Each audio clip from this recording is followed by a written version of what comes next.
Alas, poor fuel pump, I hardly knew ye. I purchased you several years ago, a cheap fuel pump for emergency use, and put you on a shelf in my garage.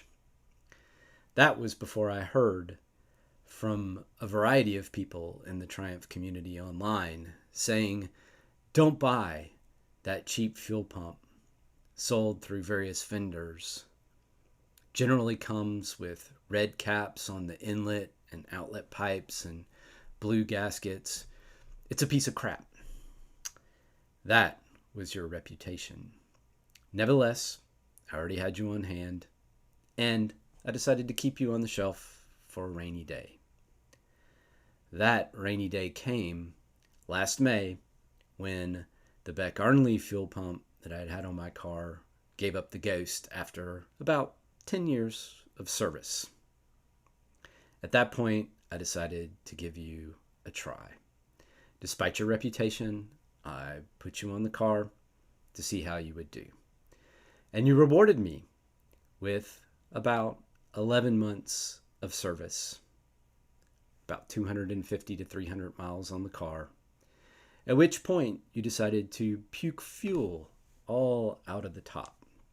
In fact, puke so much fuel that you filled up the metal drip tray under my car with gasoline. You made my entire garage reek of gasoline, not to mention the fire hazard aspect of things. And as a result, you made the entire downstairs of my house reek of fuel for the better part of a day, even after I cleaned everything up. To you, I say good riddance. I will not buy your kind ever again. Even as options dwindle, I will avoid your kind like the plague.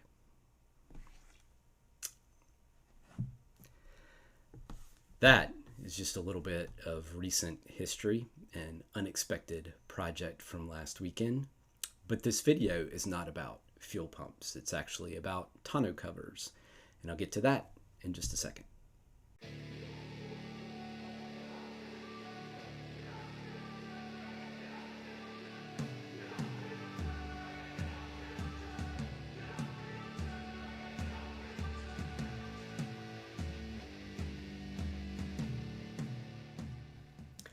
Welcome to the latest episode of the Small Triumph Sports Library and Archives channel. Here we are on the cusp of what we in the academic world refer to as summer. Of course, it's not technically summer yet, but it's the time we refer to as summer. And this is when I have the greatest opportunity to take up aspects of my car projects with full hands. And it's also my best opportunity to produce content for the channel. So I hope to be rolling out videos more regularly over the next several months. And I'm going to begin this summer with a couple of Spitfire-oriented videos, including this one about tonneau covers. Let me start with a little bit of background, though.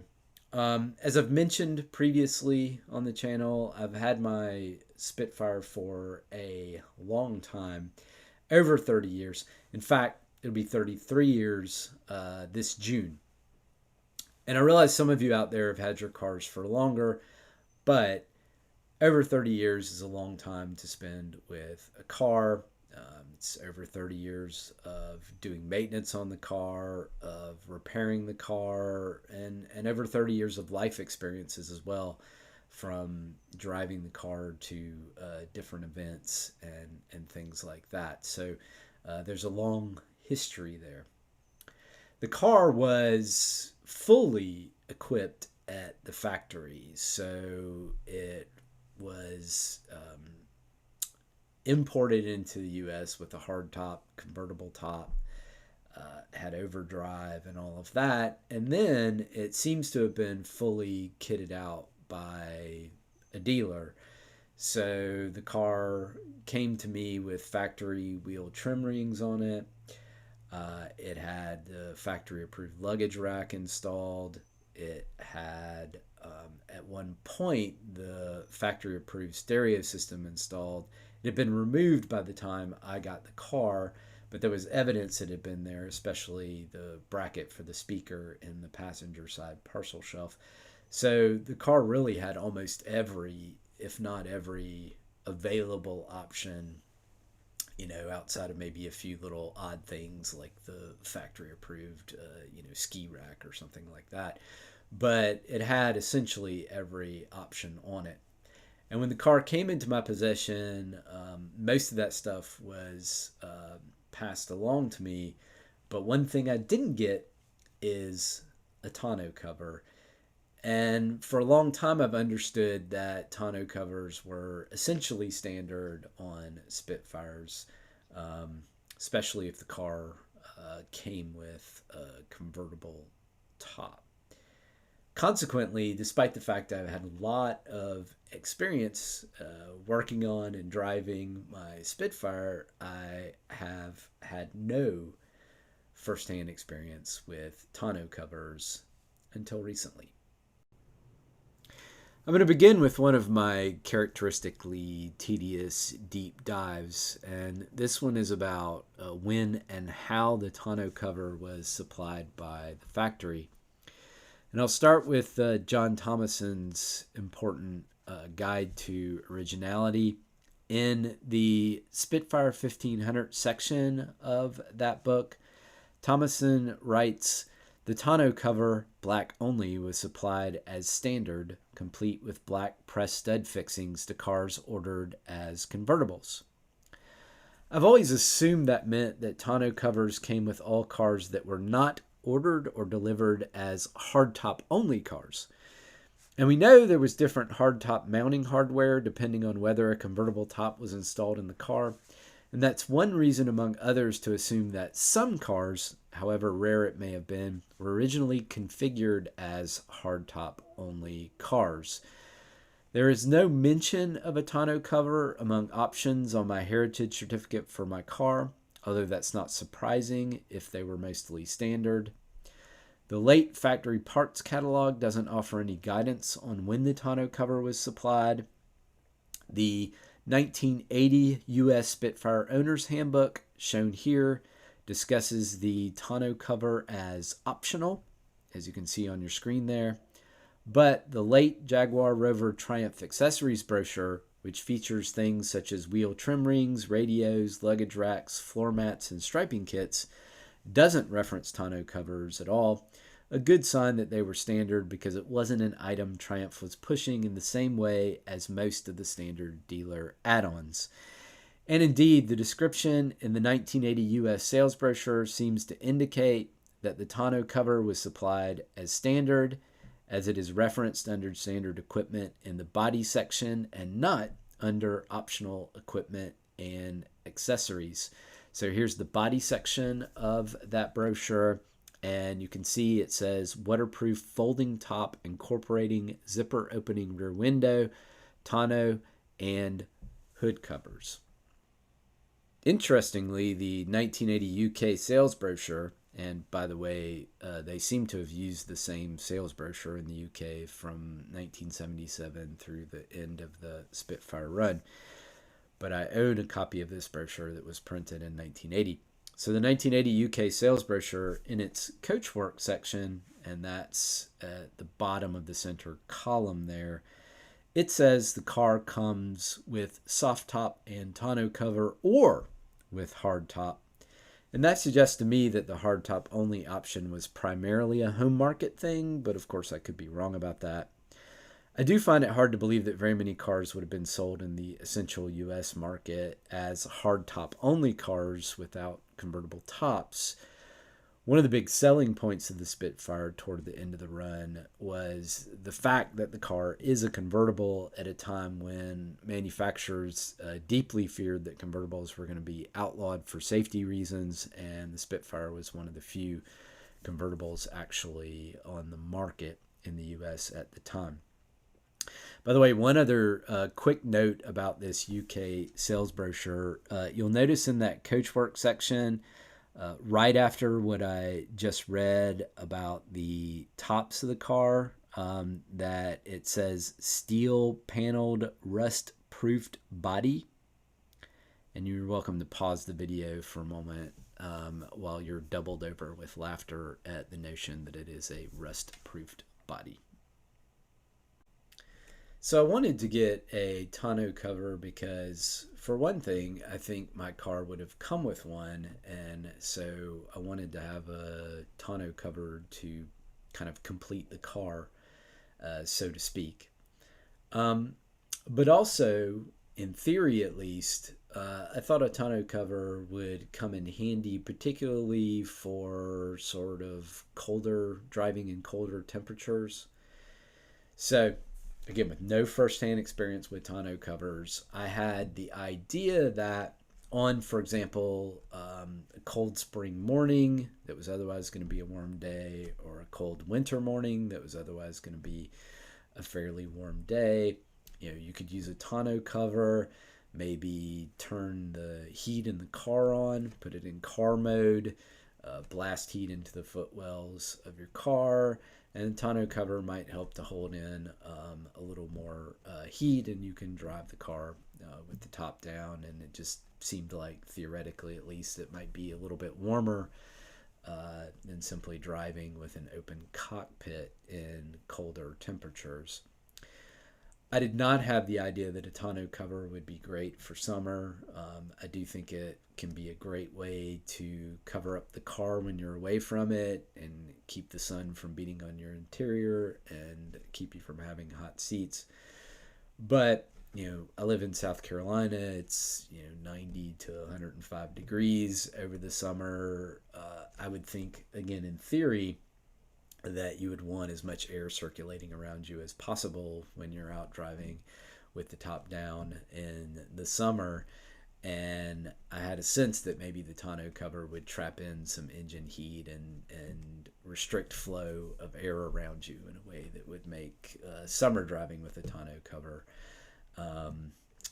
not the best option. But again, all of that is just in theory because I had no firsthand experience. I do know that there are folks out there who have tonneau covers for their Spitfires, and they love them. They say they never drive with anything but their tonneau cover year-round, and I think that's great. But again, with no first-hand experience, I was just kind of thinking about how a tonneau cover might be practical for me in my circumstances. So my theoretical ideas about having a tonneau cover needed some good old-fashioned testing in the real world. I've been keeping an eye out for a new old stock or excellent used original tonneau cover for a while. These were made by a company originally known as Coventry Hood and Side Screen, and then later as Coventry Hood and Seating. According to one mid-1960s newspaper report, the company was the biggest supplier of such items in Europe at the time, although that claim may involve hyperbole. I'm not sure. But I knew based on the top boots that came with my car that these items produced by Coventry Hood and Seating were all date stamped. And I wanted one that would be date appropriate for my car. I thought it would be cool to find a tonneau cover that was date appropriate for my car. So my Spitfire is a February 1980 build. This is one of the boots that came with the car, and you can see it is stamped 7th of January 1980. So it was manufactured in January of 1980. So that would have been my target for looking for a tonneau cover that was date stamped somewhere around January of 1980. However, I eventually gave up on that goal and moved toward getting the best I could find. So one advantage of seeking out an original factory tonneau cover is that it comes with all of the snaps already installed. I'm not afraid to install snaps on these kinds of items. I've installed a couple of convertible tops on my Spitfire over the years. I had to install the snaps on those. It's not the end of the world, but it is a little bit of an extra and somewhat stressful step that it's nice to avoid. At least I think it's nice to avoid it. One of the bad things, potentially bad things, about finding a factory tonneau cover is that for the late Spitfires at least, they only came in black, as John Thomason notes in his book. Theoretically, I would probably like to have a beige tonneau cover. My car is white, and frankly, when I put the top up on the car, obviously it's a black convertible top, the entire car looks all black and white, and it seems just very drab to me.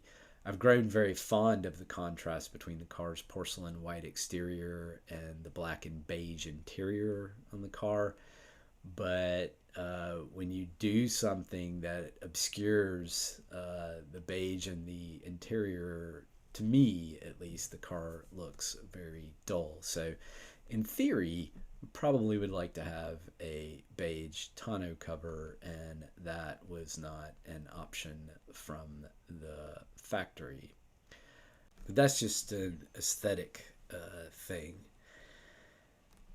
The other potential disadvantage of buying a new old stock or a good used factory tonneau cover is that I've heard stories from folks that they bought either new old stock or what looked like a good used tonneau cover, and it had apparently been stored in such a way that it shrank to the point of being completely unusable. It defeated all of their efforts to revive it and get it stretched out where it would fit. So that is always a danger in purchasing an old item like that. So I casually kept an eye out for a good factory tonneau cover for my Spitfire for a while. Wasn't an item that I desperately needed or desperately wanted, so it wasn't anything that I approached with a tremendous sense of urgency. It was just something that I knew that I wanted. And initially I had the date code hang up, but ultimately I decided the smart thing to do is to just get the best that I could find. And eventually I came across a listing for an original factory tonneau cover that is appropriate for a late U.S. Spitfire through TD Fitchett. And I've had good dealings with TD Fitchett in the past in terms of buying new old stock parts. In my experience, they rarely come to you perfect, but they're generally very good. And I went ahead and bid on the item. The price was reasonable, even with the relatively expensive shipping from the UK. And from the photos, the item looked very good, even if imperfect. And that's what it was when it arrived.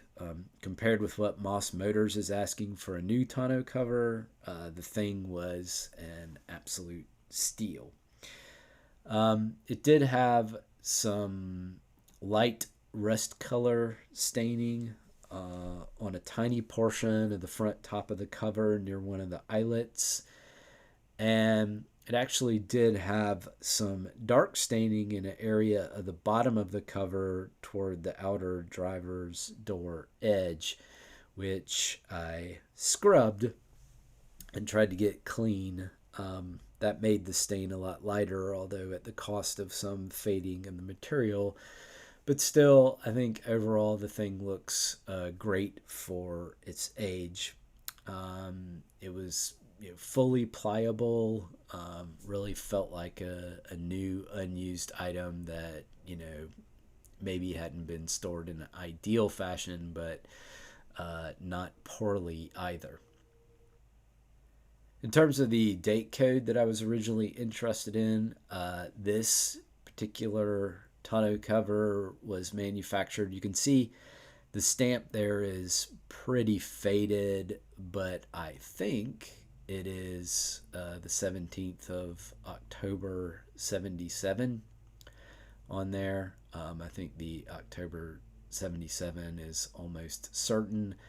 One of the reasons that I really enjoy buying things from TD Fitchett is that they generally will supply the original bags and tags for items. And so my tonneau cover was sent with the original tag. So there you can see manufactured by Coventry Hood and Seating Company Limited. It's a little bit hard to make out the handwriting on the tag, but regarding the date, I believe that's probably a day, month, year format. So I believe that's November 1st, 1977.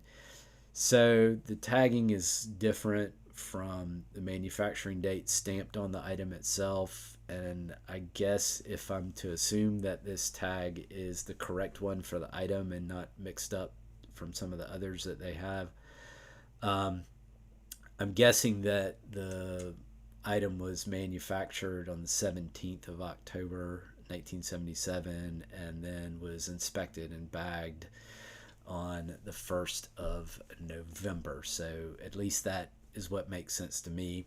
Obviously I'm guessing on that a little bit. I'm not 100% on that. Here is the tonneau cover after I put it on the car. So it's buttoned up on the car for the first time in this photo. And here it is with the driver's side unzipped. So fit perfectly. There was no shrinkage involved or anything like that. Everything is in nice shape. I didn't have some of the problems that other people reported with new old stock items or what appeared to be nice used items. So at this point, I've only had my tonneau cover on my car several times. There was the initial fitting of the tonneau cover, and then I've had it on the car for a couple of drives. Everything I'm about to share is very preliminary. I really haven't even had an opportunity to establish any sort of personal techniques or routines with the tonneau cover. I mean, it's a very simple device, but sometimes when you start using something, you eventually realize on your own or learn through other people some tips or tricks for using it. I am throwing this out there with very limited experience at this point.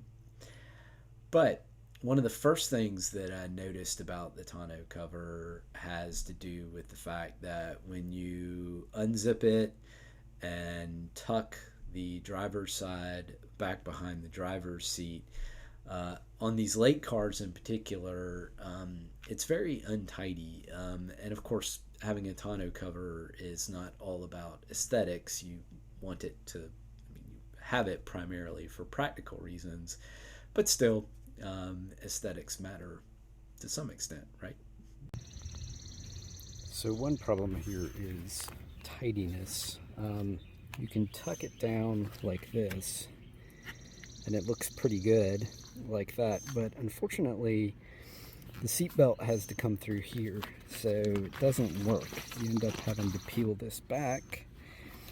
Once you go in and get the seatbelt out, you got to have room for this to come across the shoulder like that, and suddenly you can't tuck. So you end up having to leave this up like this where it catches the wind a fair bit. Of course, I could probably do a little bit better than I did there. And again, aesthetics is not the point of the thing in the grand scheme of things. That brings me to the next thing that I discovered about the tonneau cover, and that is when I took the car out for a drive. Now, keep in mind, it's not nearly as hot as it's going to be, but it's been getting quite warm here in South Carolina. So, I think I took it out on a day that was probably 85 to 90 degrees. And so the tonneau cover had been out in the sun a good bit. But driving at highway speeds, about 50 to 55 miles per hour, there was a lot of buffeting of the tonneau cover, more than I was expecting overall. and the headrest pocket on the passenger side in particular seemed to catch a fair bit of air. I took a quick video just to show what this was like. I was out on a country road. I figured I could take a quick video.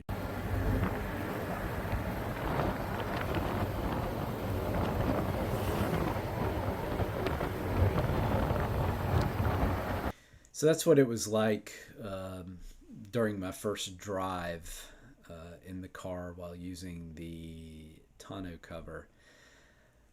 I've driven using the tonneau cover one more time so far, and that was a drive to my local car club's lunch meeting last weekend. I decided to use the tonneau cover on that drive. It's about a 35-minute or so drive from my house to the restaurant. And part of it is interstate travel. So that means I use the tonneau cover traveling at 70, 75 miles per hour. And as you might imagine, what I just showed in the video I shared, the sort of billowing and buffeting was much worse at the higher speeds. In fact, on the way to the restaurant, a couple of the snaps over on the passenger side actually came undone. So there was occasionally some fairly violent buffeting going on. I never was afraid that it was going to fly off or anything like that, but it was definitely making a major ruckus at speed. When I got to the restaurant, of course I snapped everything down. I enjoyed the great benefit of having the tonneau cover because we parked all of our cars in the sun, and I zipped up the tonneau cover and buttoned everything up, and I felt better about the security of the car. And when I came back out to the car, the interior had not been baking in the sun, and my seat wasn't scalding hot. All of that was fantastic. And I checked all of the buttons very carefully on the tonneau cover before the return trip home. And while there was some, again, fairly violent buffeting of the tonneau cover on the interstate travel in particular, none of the snaps came up on the way home. So that's been my experience so far. You can probably tell at this point I'm not overly enamored with my tonneau cover experience, although it's still early days. Could be that some of the, in terms of the snaps coming undone, it could be that some of the, snap studs on my car are not in optimum shape. I replaced many of them some years ago, but a lot of them have seen a great deal of use over time. And the tonneau cover, I assume, will shrink some over time as well. So there are a variety of factors to consider.